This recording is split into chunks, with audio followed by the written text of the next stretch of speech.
Bismillahirrahmanirrahim. Assalamualaikum warahmatullahi wabarakatuh.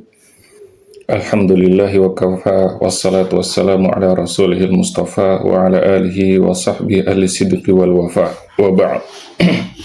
Allahumma la ilma lana illa ma'alamtana innaka antal alimul hakim. Allahumma anfa'na bima 'allamtana wa 'allimna ma yanfa'una wa zidna ilman wa tuqan ya rabbal alamin.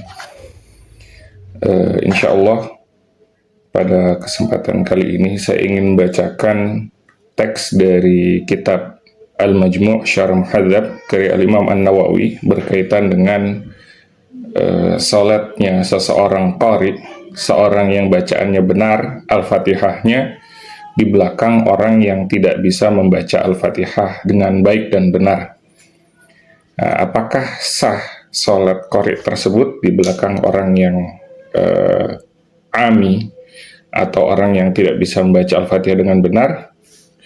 Maka Al-Imam An-Nawawi ini di juz 4 halaman 269 untuk cetakan Darul Fikr, Al-Imam An-Nawawi menuliskan lawik tada qari'un biman dhannahu qari'an fabana ummiyan wa qulna la tasihhu salatul qari' khalfa ummin. Andai ada seorang yang qari, orang yang bacaannya benar Al-Fatihahnya, iqtada, bermakmum, ya, mengikuti orang yang dia sangka qari'an, dia sangka bacaannya juga benar, bacaannya bagus Al-Fatihahnya.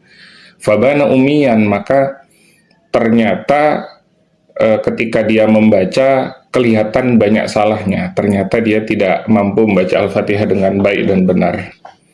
Wa qulna la tasihhu salatul qari' khalfa ummi. Dan beliau menegaskan bahwa tidak sah salat qari' tersebut di belakang orang yang ummi, orang yang salah bacaan Al-Fatihahnya tersebut, karena Al-Fatihah adalah ruknun min arkanis shalah, salah satu rukun dari rukun-rukun salat. Fa fi wujubil i'adati wajahan. Maka apakah qari yang salat di belakang orang ummi itu harus mengulang salatnya? Maka ada dua pendapat, kata Imam An-Nawawi. Asahuhuma, yang paling kuat, ya, yang paling sahih menurut Imam An-Nawawi adalah tajibu, maka dia harus mengulang salatnya, ya. Wa bihi qata' al-Baghawi wa ghairuhu wa huwa muqtada kalamil jumhur. Nah, ini juga disebutkan oleh Al-Baghawi, ya. Beliau menyebutkan bahwa pendapat yang kuat adalah pendapat yang mengatakan harus mengulang lagi salatnya, dan juga selain beliau, dan juga ucapan dari para ulama jumhur dari ulama Syafi'iyah. Saun kanat salatan siriyatan au jahriyatan. Nah, sama saja salatnya salat yang siriyah, yang tidak dikeraskan bacaannya, atau salat yang jahriyah, yang dikeraskan bacaannya. Jadi kalau kita tahu misalnya ada orang yang bacaan Al-Fatihahnya itu buruk, maka dalam sholat siriyah sekalipun itu kita tidak boleh bermakmum dengan orang tersebut, karena dalam perspektif seorang qari, orang yang bacaannya benar Al-Fatihahnya, bahwa sholat orang yang Al-Fatihahnya buruk atau salah bacaannya itu tidak sah.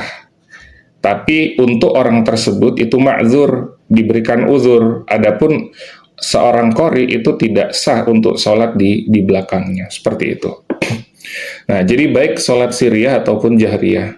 Walau iktada biman la yu'rafu haluhu fi sholatin jahriyah. Kalau dia bermakmum kepada orang yang tidak diketahui kondisinya dalam sholat jahriyah, falam yajhar, tapi imam itu tidak mengeraskan bacaannya, gitu ya. Nah, ini ada indikasi jangan-jangan dia malu bacaannya salah, begitu ya. Nah, ada indikasi seperti itu. Falam yajhar wajabat al-i'adah bil ittifaq. Maka para ulama yang mengatakan harus mengulang tadi itu sepakat bahwa dalam kondisi itu di mana imam itu mengecilkan bacaannya sampai tidak terdengar oleh makmum, itu harus dia ulang. Ya, harus dia ulang juga sholatnya, karena ada indikasi imam menyembunyikan bacaannya yang jelek atau yang salah, begitu.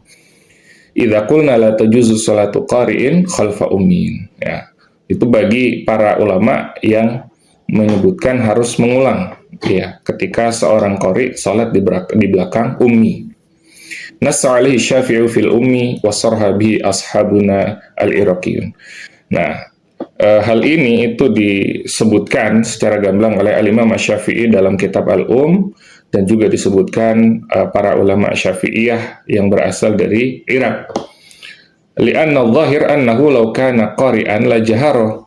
Karena kalau misalnya dia bacaannya itu benar, dia tidak ada alasan untuk dia mengecilkan suaranya, begitu ya. Jadi menyembunyikan suaranya, gitu. Falau sallama wa qala asrartu wa nasitul jahra. Tapi kalau kondisinya imam itu ketika dia salam, ini kondisi kita nggak tahu ya. Apakah dia itu qari atau ummi begitu. Nah, kalau sudah tahu dia ummi maka tidak boleh gitu. Tapi kalau kita tidak tahu kondisinya, sholat jahriyah imam itu mengecilkan suaranya, tapi di akhir sholatnya imam mengatakan nasitul jahro, saya lupa untuk menjahar gitu. Lam tajib al-i'adah, maka tidak harus mengulang sholat gitu ya, karena kecilnya suara imam itu ternyata bukan karena dia mau menyembunyikan bacaannya yang salah gitu ya, tapi karena memang dia lupa untuk menjaharkan bacaannya begitu ya. Nah, sampai di sini insya Allah pembahasan mengenai sholat seorang qari, orang yang benar bacaan Al-Fatihahnya di belakang orang yang Al-Fatihahnya salah atau kurang baik. Demikian aku qouli hadza, astaghfirullah wa lakum innahu wal ghafurur rahim. Assalamualaikum warahmatullahi wabarakatuh.